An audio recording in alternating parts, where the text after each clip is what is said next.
those are full, extraordinary glutes. And so if they are hers naturally, I question certain things. Hi everyone, I'm Gabby Reece. I'm a retired professional volleyball player. I'm a co-founder of XPT Fitness and Layered Superfood. And today, because I'm getting new advice, I'm checking out viral health and fitness hacks. Yes, can you believe it? On all places from TikTok. Okay, so let's see if all these hacks are worth your time or really just something for you to scroll on past. And try to remember, who am I to even tell you what you should be doing? 3 tips that help you lose belly fat. I like how they isolate, like we're not one whole organism. This was made for reference. This goes like 12. Tip number 1, get your protein up. If you usually have eggs in the morning, mix in some cottage cheese for extra 20% of protein. Tip number 2, if you're always hungry, have a smoothie between meals. I use a portable blender like this to help me out. Tip number 3, make sure you're walking at least 10,000 steps a day. Pretty much all 3. Follow me for more. Follow me for more.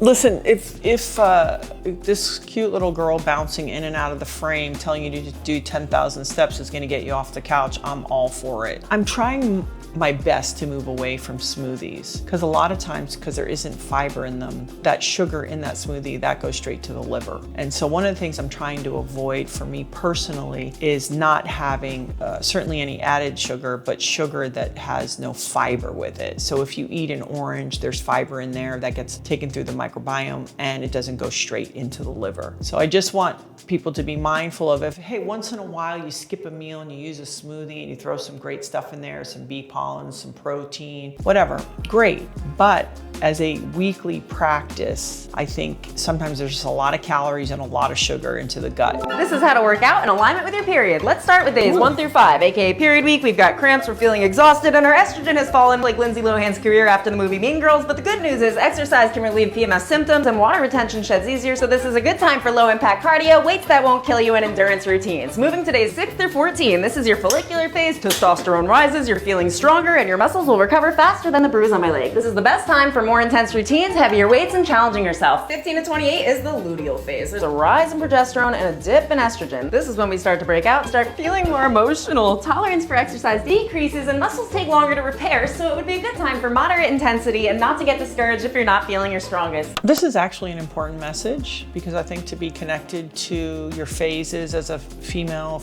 athlete, and I don't mean people who play sports. What I want to always encourage people is that we're all athletes. We have a body. And so for women to connect not only with themselves as women, but as athletes and knowing their phases is really important. I appreciate kind of tonally not making it heavy-handed, but her sort of saying like, hey, this is how you'd feel and it's normal. I actually like that because we make everything so serious or monumental versus guess what? During this phase, you're not gonna feel as good or you're gonna feel more tired. And I think this would also be a powerful thing for parents of young athletes, female athletes, so that, for example, during certain parts of the cycle, it'd be better to work on skills versus power.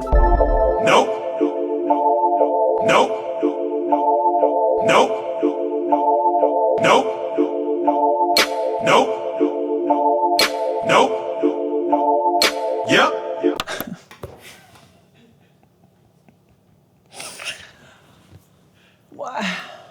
Listen, in a way that's true, but what does that mean? What I personally would be concerned with, and I appreciate that it's like, hey, it's not an eating way, like you don't have to be keto to lose weight. Of course, that's true. There's no one way to do it, especially the focus should be on real food. There was a statistic saying Americans got something like 25 or 20% of their calories through what they were drinking. So maybe a real easy way to eliminate some of those unnecessary calories would be not having sugary drinks. But saying you don't need to do cardio, this is true, but you do need to move your body. So while I think there's some points here that are 100% correct, I think that we can't just point to 5 things and say no, no, no, and it's just this one thing. I appreciate the bullet points.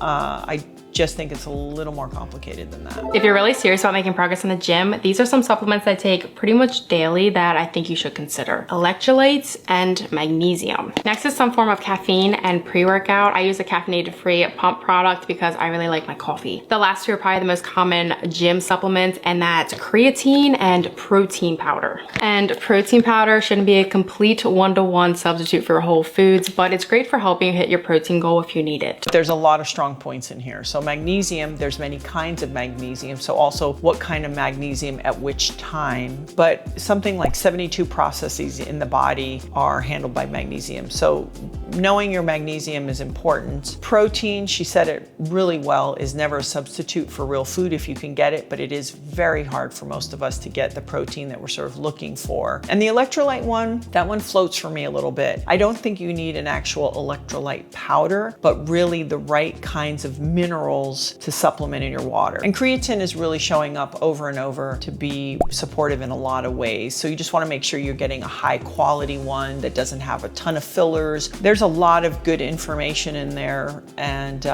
it's just kind of shot off the hip, which is the thing that maybe I get confused on. Please, please stop doing shit like this to grow your glutes, or shit like this. You need to be focusing on some form of hip thrust, some form of deadlift. I like Romanians with a large bend in the knee. Squats, we want to kick those running shoes off, and we want to do it in our socks.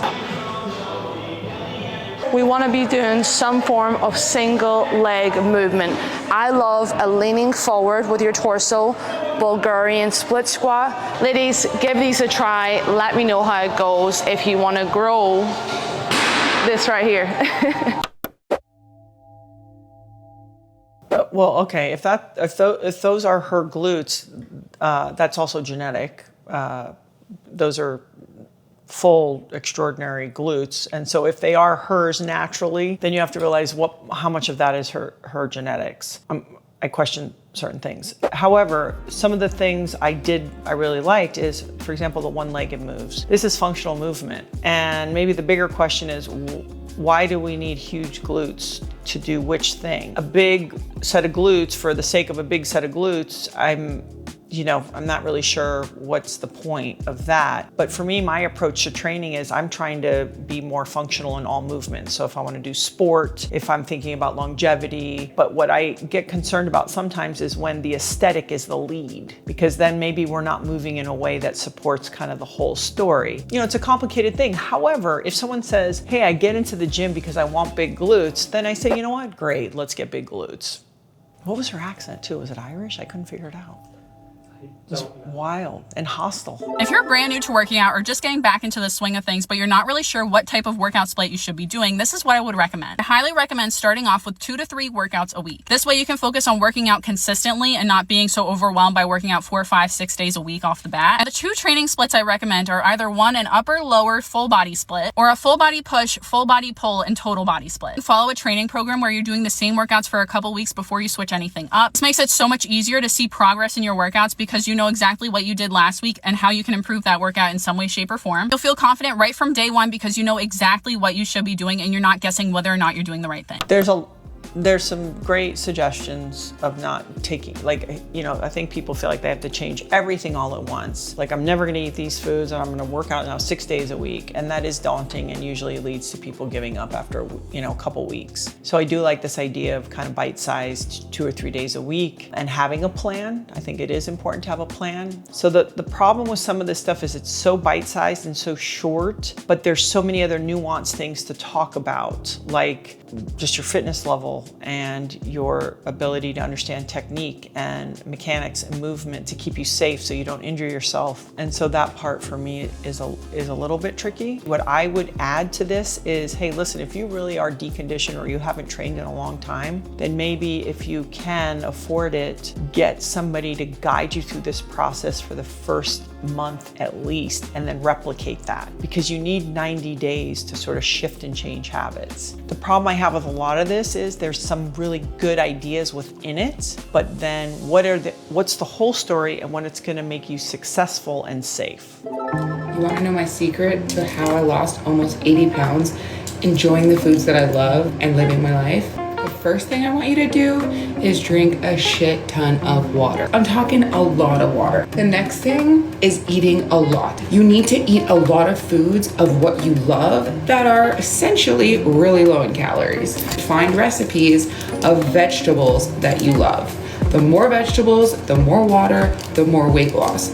Now that's not saying you can't enjoy your occasional pizza or your occasional beer. Along with the water and along with the vegetables, you need to track what is going into your body so that your mind can be aware of what your body is consuming. Start writing that shit down. And the last piece of the puzzle is you're going to want to weigh yourself every single morning. Trust me, I'm not lying. It's funny, like if I can not put my filter, my own personal listening filter onto everything and just analyze what's said is, that's pretty solid. And it's so basic, right? It's just be hydrated, look for veggies, lots of fiber, greens, and hopefully all those different colors that we need to kind of balance out our nutrition. And weighing yourself, there's something interesting in that because I'm a person who's like, hey, don't use the scale, see how you feel and look. But I do think, and I've changed my mind on this, learning from other people, is if you're at a place where you're kind of really trying to make a big shift, using that scale as a tool for your own understanding can be really positive, and writing it down. Because even if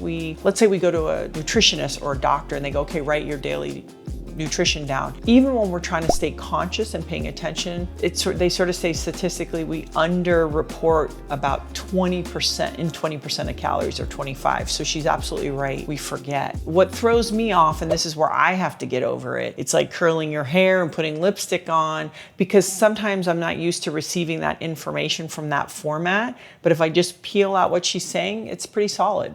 There's something called 30-30-30. I've never seen anything in my life strip fat off of a human being faster than this. It says 30 grams of protein within 30 minutes of waking, followed by 30 minutes of steady state cardiovascular exercise. Bring your heart rate down to below 135 beats a minute. Do that for a month and watch it eviscerate.